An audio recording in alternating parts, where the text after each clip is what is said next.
Boa noite a todos. Meu nome é Ângela Miro, para quem não me conhece, e é um prazer, uma alegria estar aqui com vocês e participar desse seminário. Coube a mim falar sobre a necessidade de investir em virtudes. Em primeiro lugar, eu vou comentar com vocês sobre a finalidade da vida.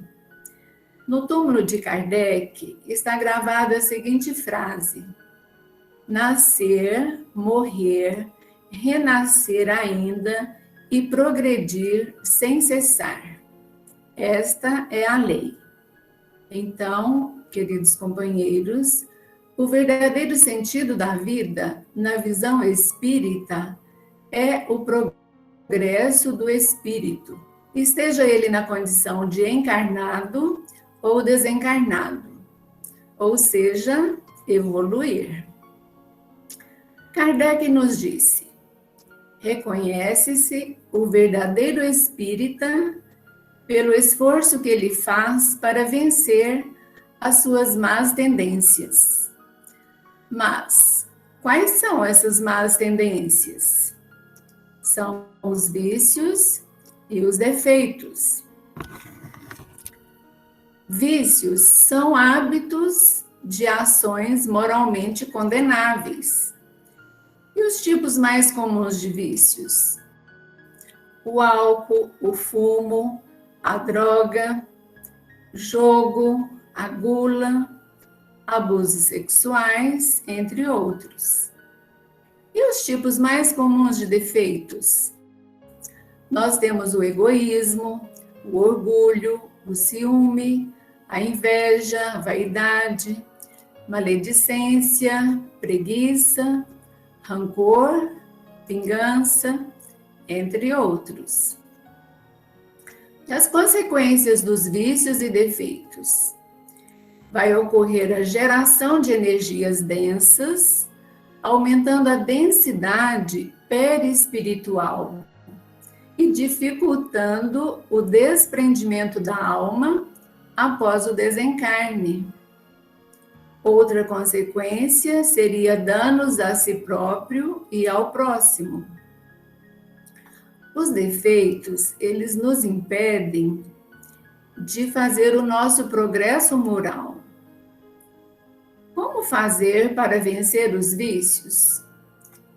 Aumentar o conhecimento e a lucidez, ter fé e vontade firmes e desenvolver as virtudes. Para cada vício, existe um antídoto, que são as virtudes. Mas, o que são virtudes? A virtude, em seu mais alto grau, é o conjunto de todas as qualidades que constituem o homem de bem. Ser bom, caridoso, laborioso, modesto, etc. E as principais virtudes? Nós temos humildade, caridade, modéstia, paciência, sobriedade, perdão, compaixão, afabilidade, resiliência, etc. A virtude digna, ela não se exibe, ela deve ser sentida. Na questão 893 do Livro dos Espíritos, Kardec pergunta: qual é a mais meritória de todas as virtudes? E os Espíritos respondem: é que todas as virtudes têm o seu mérito, mas a sublimidade da virtude consiste no sacrifício do interesse pessoal para o bem do próximo, sem segunda intenção. E a mais meritória de todas as virtudes é aquela que se baseia na caridade mais desinteressada. Nós pensamos e agimos de acordo com nossas virtudes ou vícios. ou se está no bem ou se está no mal. Os dois não ocupam o mesmo lugar ao mesmo tempo. Cada pessoa traz no seu perispírito o registro de suas conquistas evolutivas. É o reflexo da alma. O perispírito é um arquivo do que somos, até mesmo as doenças kármicas. O pensamento, ele cria imagens fluídicas que se refletem no envoltório perispiritual, como num espelho, mostrando que as formas pensamentos da alma tornam-se visíveis aos espíritos inferiores ou superiores. No plano espiritual, após o desencarne, nada fica oculto. Sabemos que os fluidos são o veículo do pensamento. Eles nos trazem o pensamento como o ar nos traz o som. Os fluidos podem adquirir qualidades boas ou más, de acordo com os pensamentos que os fazem vibrar. Estas qualidades, atuando sobre o perispírito, irão, por sua vez, atuar no corpo físico, que poderá desencadear a cura ou a doença. Os espíritos nos orientam a estar mais tempo no bem, nas virtudes, na luz. Os vícios, eles vão impregnando o perispírito, como exemplo, o fumo, o aborto, a bebida, abusos que cometeram, sem falar nos crimes mais severos. Então, tudo fica arquivado no perispírito. E à medida que vamos evoluindo, aprimorando o nosso pensamento, os sentimentos e as virtudes, o nosso perispírito vai se aprimorando, vai limpando, tirando aquelas marcas dos vícios e dos erros. Na questão 909 do Livro dos Espíritos, Kardec pergunta: o homem poderia sempre vencer as suas más tendências pelos seus próprios esforços? E a resposta dos espíritos é sim. E às vezes com pouco esforço, o que lhe falta é a vontade. Ah, como são poucos os que se esforçam, dizem os espíritos. Jesus nos disse: paz na terra aos homens de boa vontade. E à medida que aprendemos as virtudes, nós passamos a praticá-las sem esforço. Passa a ser um hábito. Por exemplo, Madre Teresa de Calcutá. Para ela não era esforço nenhum, já estava habituada. Então, o que nos falta é a vontade. E Chico disse uma vez que ninguém é bom por acaso. As virtudes devem ser aprendidas.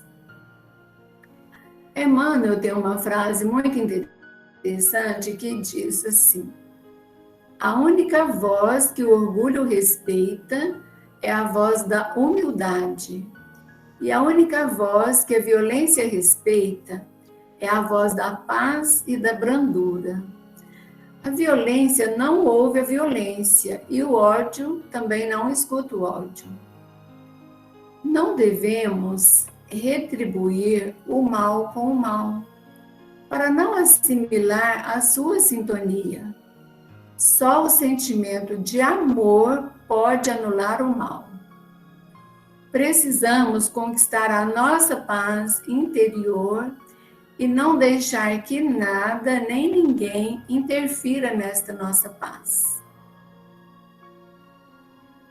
Falando novamente em virtudes, não há como falar em virtudes sem falar no amor, e não tem como falar de amor sem falar do Cristo. Cristo nos ensinou com amor e humildade o segredo da felicidade espiritual. Ele trouxe ao mundo os fundamentos eternos da verdade e do amor. E a primeira virtude que Jesus nos ensinou foi a humildade ao nascer em uma manjedoura.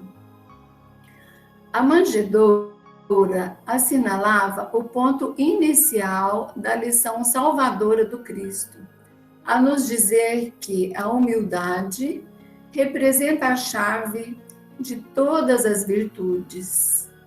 Por esta razão, Jesus afirmou: bem-aventurados os pobres de espírito, porque deles é o reino dos céus. Está em Mateus 5,3. Quando Jesus disse que o reino dos céus é dos simples, ele quis dizer que a ninguém é concedido a entrada nesse reino sem a simplicidade de coração e humildade de espírito. E que o ignorante que possui essas qualidades será preferido do que o sábio, que mais crê em si mesmo do que em Deus. Jesus nos ensinou também sobre humildade quando fazia suas pregações e transmitia suas sublimes lições em praças públicas, nos montes, para que os mais desprotegidos e desclassificados tivessem acesso, reunindo todas as criaturas na mesma vibração de amor e fraternidade, escolhendo os ambientes mais pobres e mais simples, mostrando aos homens que a verdade e o amor dispensam cenários suntuosos como templos e fóruns. Às vezes eu fico pensando, como deve ter sido difícil viver antes da vinda do Cristo. A humanidade estava perdida, sem roteiro certo, a quem seguir, várias crenças, várias religiões. E hoje, com muita gratidão, nós temos o Evangelho de Jesus. Um roteiro seguro, um guia completo para a humanidade. O caminho certo que nos conduzirá até Deus, nosso Pai. Meus irmãos, como cumprir os ensinamentos de Jesus se não trabalharmos em nós as virtudes? Assim, queridos companheiros, afastai de vossos corações o sentimento do orgulho, da vaidade, do ódio, inveja, ciúme e do amor próprio, que desvalorizam as mais belas qualidades. Mais vale poucas virtudes com modéstia do que muitas com orgulho. Queridos amigos, vamos cuidar da nossa transformação moral, analisar os nossos vícios, que são os nossos defeitos, analisar as nossas virtudes e fazer um balanço de como estamos, onde precisamos melhorar, ficar atentos no vigiar e orar para não cair em tentações. Essa tentação, ela pode ser do outro e também do nosso pensamento, pois somos influenciados o tempo todo. Toda a moral de Jesus se resume na caridade e na humildade, que são duas virtudes contrárias ao egoísmo e ao orgulho, que é o caminho da perdição. Queridos irmãos, a humanidade está carente de amor. É preciso, em primeiro lugar, do auto-amor, do autoconhecimento e da disposição de mudar hábitos. Sócrates já dizia: conheça-te a ti mesmo. Temos na doutrina espírita os recursos como prece diária, culto no lar, o passe, água fluidificada, palestras, boa música, leituras edificantes, tudo isso que nos auxiliam a adquirir as virtudes e também a prevenir suicídio indireto. André Luiz, em seu livro Nosso Lar, nos revela que chegou ao plano espiritual como suicida, suicídio indireto, por ter praticado alguns abusos. Então, queridos companheiros, devemos praticar o bem, pois fazer o bem nos traz alegria, saúde, equilibra o nosso perispírito, que vai limpando à medida que praticamos as virtudes. Os espíritos realmente bons, sejam encarnados ou desencarnados, nada têm a temer, nem a influência dos maus espíritos e nem a morte do corpo físico. Era o que eu tinha para falar para vocês. Que Deus abençoe a todos e muito obrigada.